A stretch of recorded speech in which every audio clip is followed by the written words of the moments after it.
Bonjour à tous, on se retrouve pour cette troisième séance consacrée aux intégrales.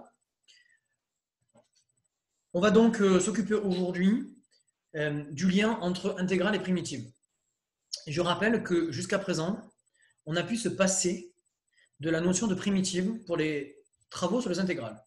En effet, pour l'instant, nous avons uniquement listé les propriétés algébriques des intégrales, que sont la relation de Chasles, la relation de croissance, de positivité, le critère de nullité, l'inégalité de Cauchy-Schwarz et les majorations donc, sous les intégrales.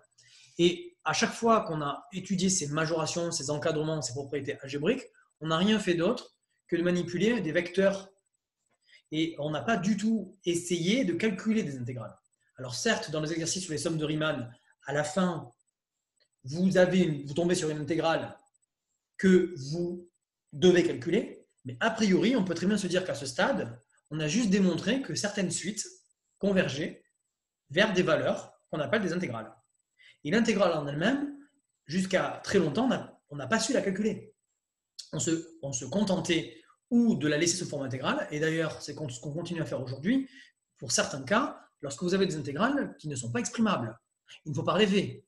La plupart des intégrales qu'on vous a données sont calculables, parce qu'en fait, on vous a donné des cas adaptés à la pédagogie. Mais quand vous rencontrerez des intégrales dans des problèmes d'ordre mécanique, de physique ou autre, de sciences appliquées, ne rêvez pas, les intégrales, vous ne saurez pas les calculer. Donc, vous les laisserez sous forme d'intégrale. Et donc, ce n'est pas un problème, a priori, c'est un nouvel objet, au même titre qu'une fonction. Une intégrale peut être un nouvel objet, un nouveau nombre, et a priori, on ne le calcule pas. Simplement, on sait qu'il est fini. Alors, évidemment, là, c'est une rétrospective historique, puisque ce qui s'est passé, c'est que ces intégrales-là, on n'arrivait pas à les calculer, mais on les encadrait. Et donc, on les approchait pour en trouver une valeur approchée flottante, décimale. Alors, ce qu'on a réalisé assez tard, finalement, comme je vous l'ai dit avec Leibniz et Euler, c'est que ces intégrales, on pouvait les calculer en lien avec le calcul différentiel. Mais pour ça, il faut un théorème. Et donc, dans la petite démonstration qu'on a commentée tout à l'heure et qui démontrait que la somme de Riemann convergeait vers l'intégrale à grand taux de 1 sur n près, eh bien, vous remarquerez qu'on n'a jamais utilisé la notion de primitive. Ici, on avait utilisé la notion des intégrales des fonctions en escalier. Et ici, on a juste utilisé un petit argument d'aire de triangle, donc un argument une fois de plus géométrique. On n'a pas utilisé de calcul différentiel. Si j'avais utilisé du calcul différentiel ici, ça aurait été peut-être un peu trop tôt. Puisqu'en fait, je voulais vous montrer que uniquement avec la définition de l'intégrale de Riemann, vous pouvez démontrer la convergence de la somme de Riemann. D'ailleurs, c'est logique, puisque la somme de Riemann n'est rien d'autre qu'un lien avec la définition des intégrales de Riemann comme limite d'intégrale de fonction en escalier. Alors, grand E, connaître le théorème fondamental qui relie intégrale et primitive. Donc ça, c'est une démonstration qui a été effectuée bien plus tard et qui s'énonce par le théorème numéro 2, que je vous demande de noter, parce qu'il est extrêmement important, qu'on va beaucoup l'utiliser. On l'a déjà utilisé, mais là, on va encore plus l'utiliser dans des exercices abstraits. Donc, soit grand I un intervalle, et soit f, une fonction continue sur I à valeur dans R. On se donne également petit a appartient à I. Alors, énoncé fondamental, la fonction f, grand F, donc je vais l'appeler grand F pour que vous ayez des notations qui sont liées avec la terminale, la fonction grand F, qui a x associe l'intégrale entre a et x de f de t dt. Donc, vous voyez qu'il y a la bande d'en bas est fixe et la bande d'en haut est variable. Et bien, grand F, c'est la primitive de petit f qui s'annule en A.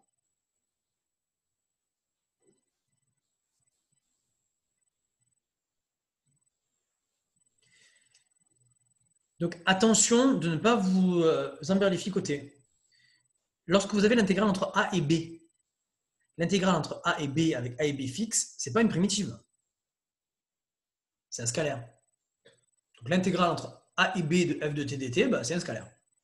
Si vous voulez qualifier une intégrale comme une primitive, il faut mettre en bas une borne fixe et en haut une borne variable qui est x. Et on va voir ce qui se passe lorsque aucune ne varie ou lorsque les deux varient et ne sont pas x. La nouveauté dans ce chapitre-là, peut-être, c'est ça. C'est qui s'annule en A. Mais évidemment, ça se voit tout de suite, ça. D'ailleurs, dans la démonstration, je ne l'ai même pas vérifié. Vous êtes d'accord que cette intégrale, lorsqu'on remplace x par a, elle vaut 0. De ce côté-là, il n'y a pas de problème. C'est bien une fonction qui s'annule en petit a. Par contre, ce qu'on n'a pas démontré, pour l'instant, c'est que grand F, c'est une primitive de petit f. Et bien voilà la démonstration. Donc on la commente en quelques minutes.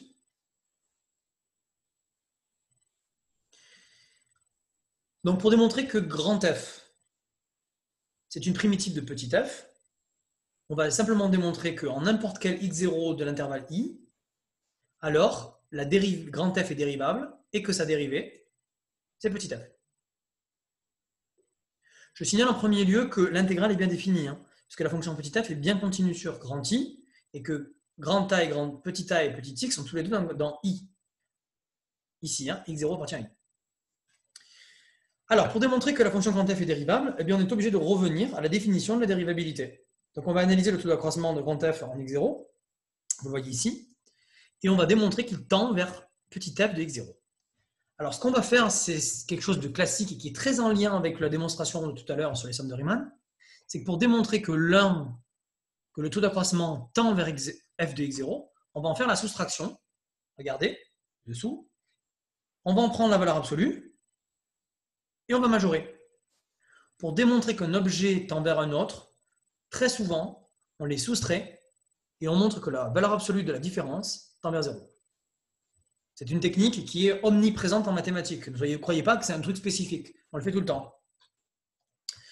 Donc, premier lieu, on va faire la soustraction entre les deux et on va bidouiller. Alors, le bidouillage consiste à faire quelque chose d'assez simple. On va remplacer f de x0, on va mettre f de x0 au même dénominateur. Donc, on va se retrouver avec ce terme-là. Et ce terme-là, on va l'écrire comme une intégrale. Alors, pourquoi? Parce qu'on a encore basse fois hauteur.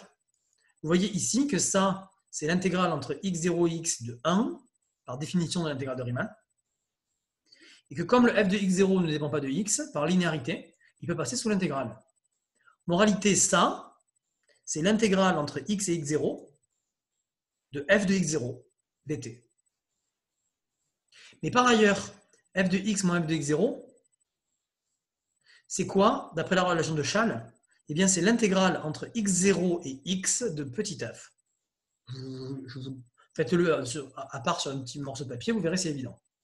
Moralité, j'ai sauté beaucoup d'étapes ici, mais avec toutes ces étapes listées, on se retrouve avec l'intégrale entre x0 et x de petit f, moins l'intégrale entre x0 et x de petit f de x0,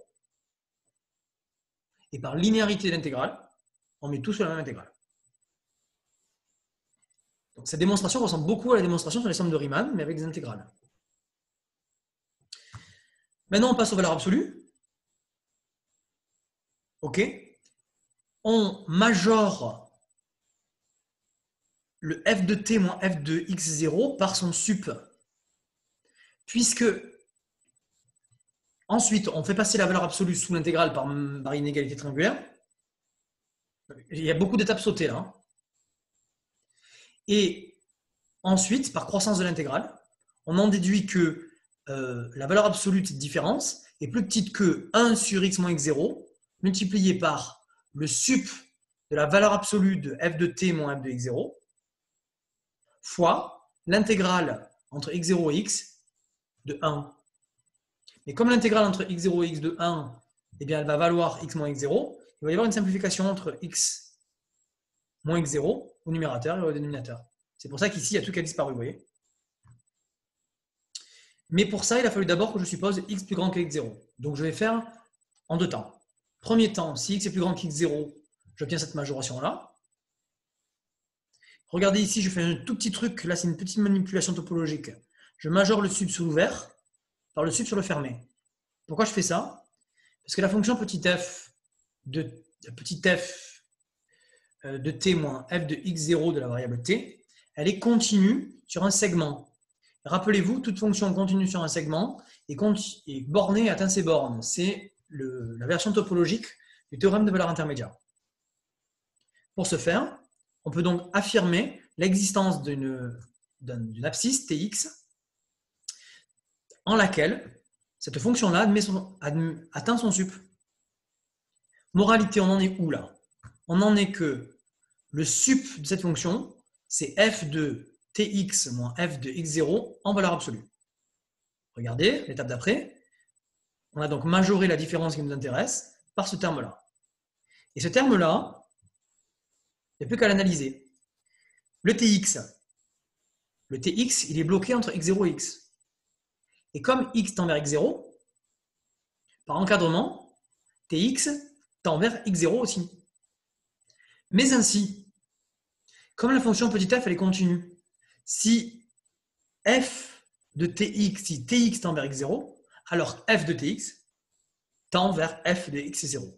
C'est la définition de la continuité, ça. Et donc, la différence entre les deux tend vers 0.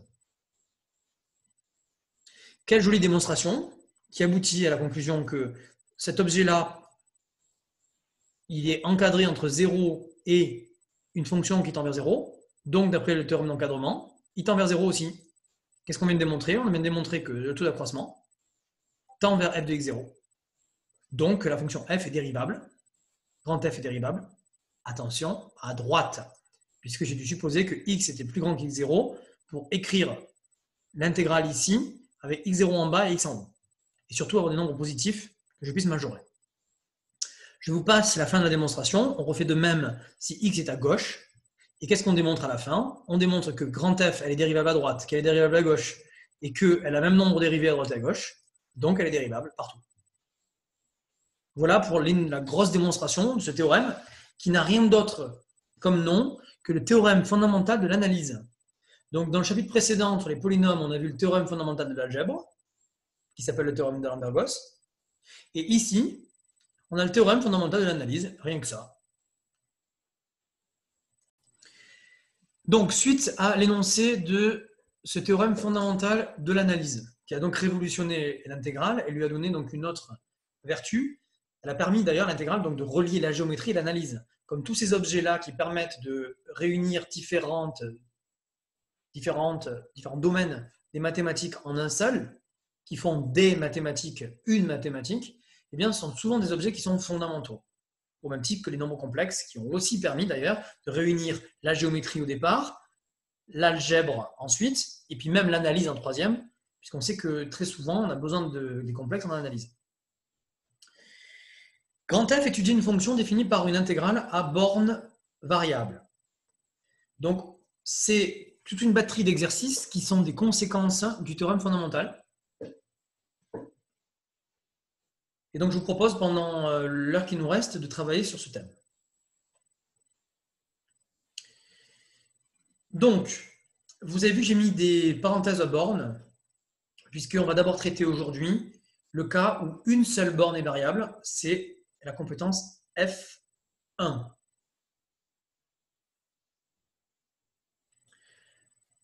Alors, voilà la fiche technique qui permet d'étudier ce genre d'objets. Donc, d'abord, j'introduis les objets qui nous intéressent.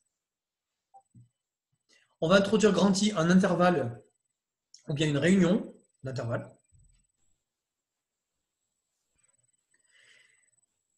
On va introduire une fonction petit f qui est continue sur I, une fonction petit v qui est C1 sur R à valeur dans I, vous allez voir pourquoi, et un scalaire. Le concept de l'exercice qui va suivre, donc l'exercice général, hein, on va mettre en place les techniques générales, c'est d'étudier la fonction g qui a x associe l'intégrale entre a et v de x de f de t dt. Autrement dit, je généralise légèrement le théorème fondamental. J'intègre entre une borne fixe et une borne variable, mais cette borne variable n'est pas forcément x.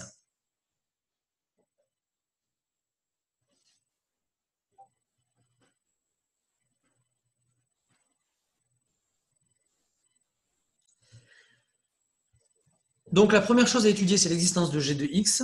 Je reprends éventuellement si l'enregistrement ne s'est pas effectué.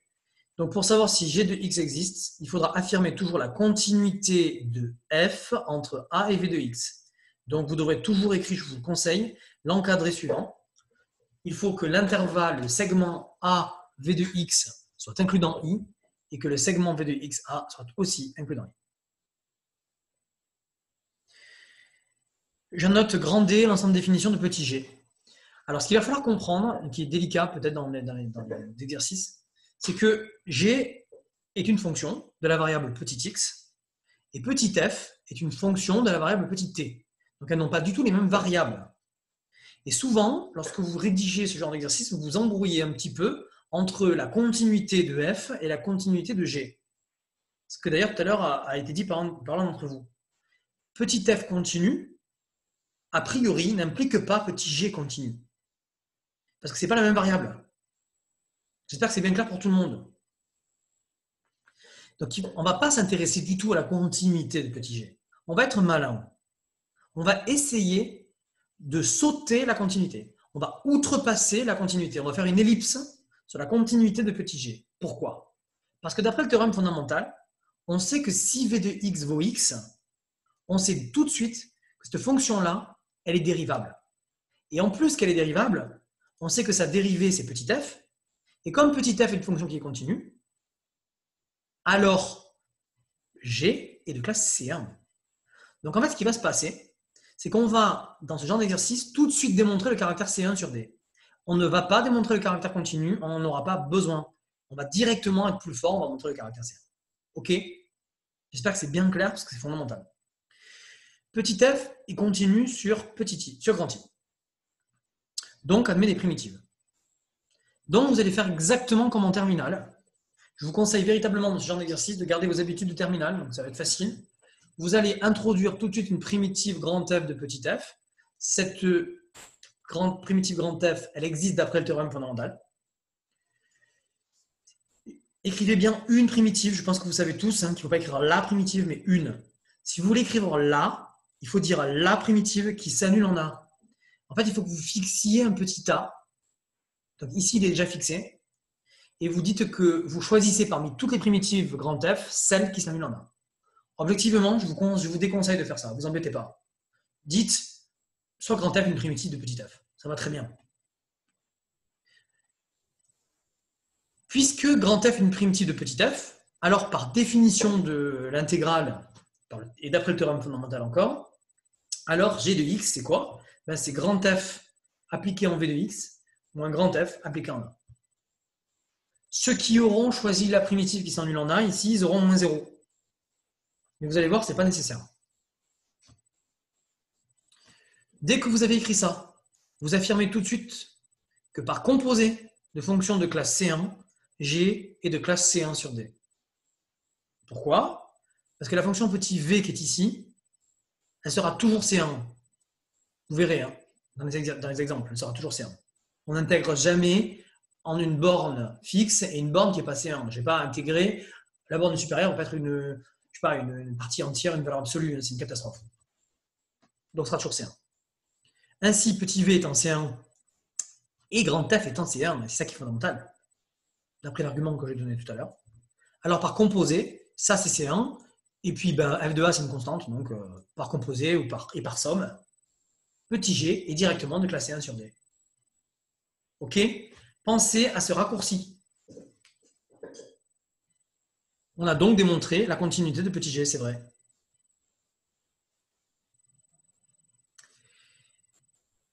Alors pourquoi j'insiste sur cette rédaction-là? Parce que l'idée de ce genre d'exercice, c'est d'étudier petit g. Étudier petit g, ça veut dire étudier ses variations en particulier. Donc étudier ces variations, ça veut dire étudier le signe de la dérivée. Donc il va falloir que vous sachiez dériver ce genre de choses.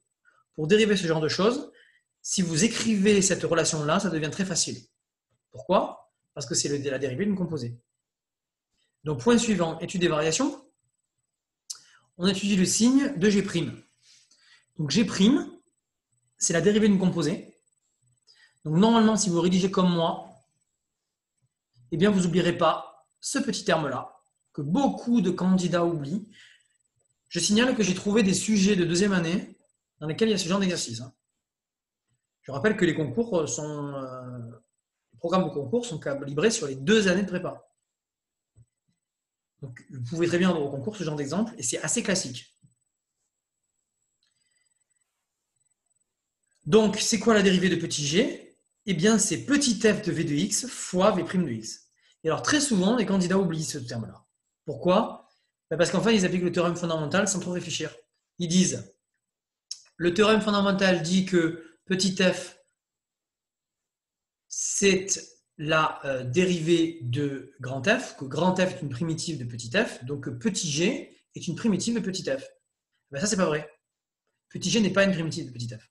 Parce que c'est pas x qui est là, c'est v de x. Ok, donc attention à ça. Si vous oubliez v', vous allez vous tromper, évidemment, dans le signe de la dérivée. Dernière étape, l'étude des limites au bord de D. Donc ça, je ne détaille pas plus. Les limites au bord se font toujours par encadrement. Je ne détaille pas plus parce qu'on va faire un exemple. Voilà. Donc, vous avez bien la fiche technique. On va l'appliquer tout de suite dans l'exemple numéro 3, qui est un gros exercice classique. Et vous en aurez un à faire pour vendredi tout seul.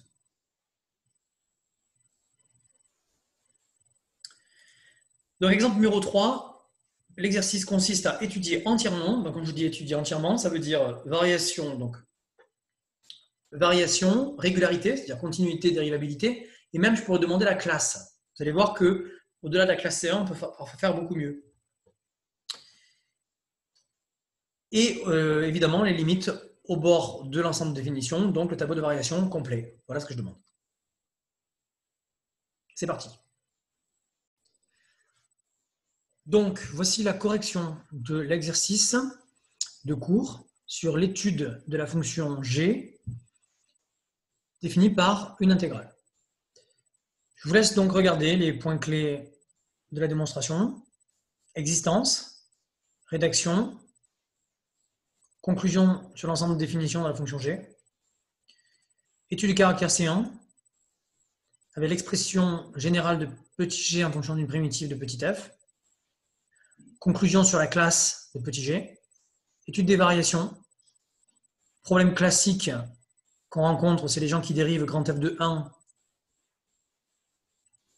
en petit f de 1, alors que grand f de 1 est une constante. Deuxième exemple classique, les gens qui oublient le 2, alors qu'on a ici la dérivée d'une composée. Vous avez donc ici une dérivée négative, donc une fonction g qui est strictement décroissante. Je vous ferai remarquer qu'en plus de la classe C1, on a même démontré la classe C infinie. Pourquoi? Eh bien parce que la fonction g' par composée est évidemment une fonction de classe C infinie sur un plus étoile. Pour terminer, les limites en 0 et en plus infini. Alors ça, c'est un petit peu plus délicat.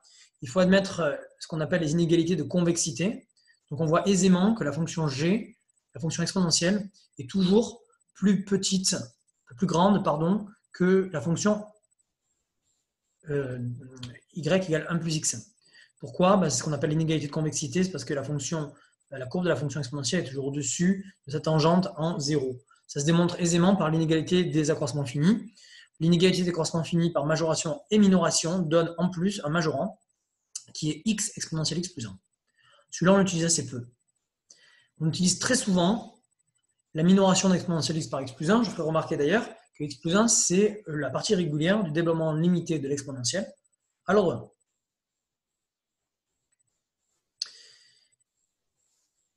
Donc, on en termine en utilisant cette minoration. Cette minoration appliquée à f donne cette minoration pour tout t strictement positif.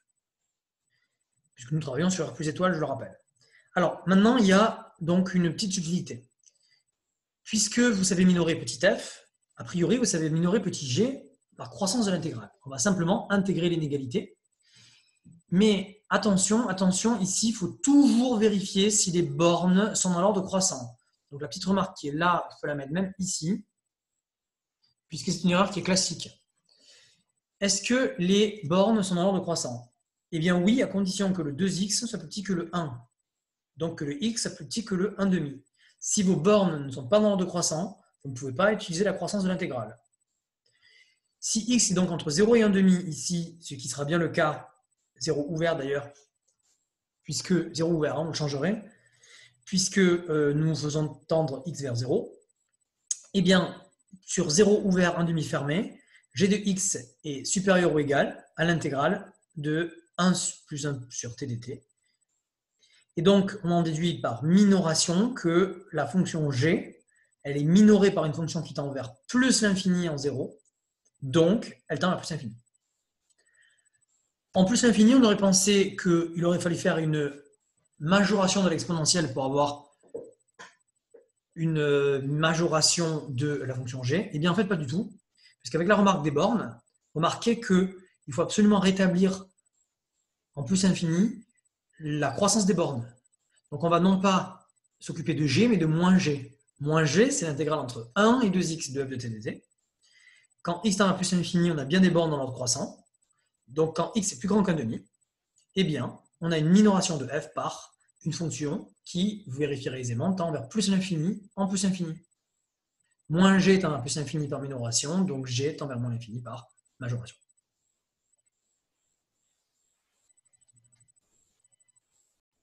On termine cette séance par le traitement et la correction dans l'exercice numéro 4 de la planche, donc qui est une application des propriétés algébriques de l'intégrale. Donc je vous laisse chercher l'exercice pendant quelques minutes si vous souhaitez, et je donnerai la correction juste après. On se donne une fonction définie sur 0,1 en valeur dans 0,1, donc on dit que 0,1 est stable par petit f. Cette fonction est continue, et son intégrale entre 0 et 1 est égale à son intégrale, l'intégrale entre 0 et 1 de son carré. On demande de trouver f. Mettez sur pause si vous voulez attendre pour la correction.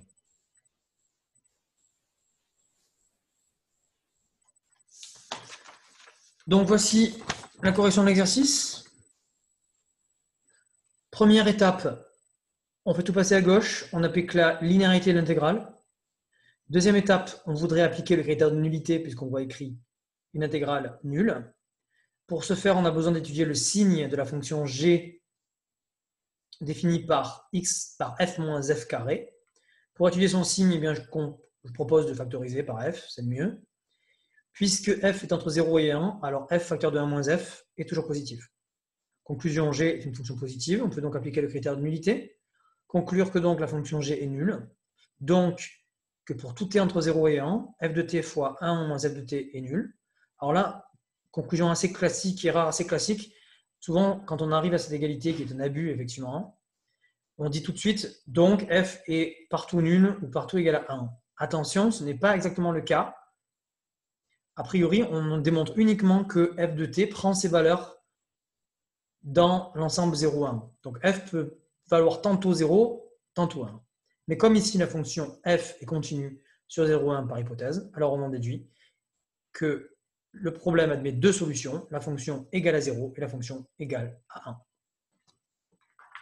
Voilà, merci pour votre attention. Rendez-vous à la prochaine séance. Au revoir.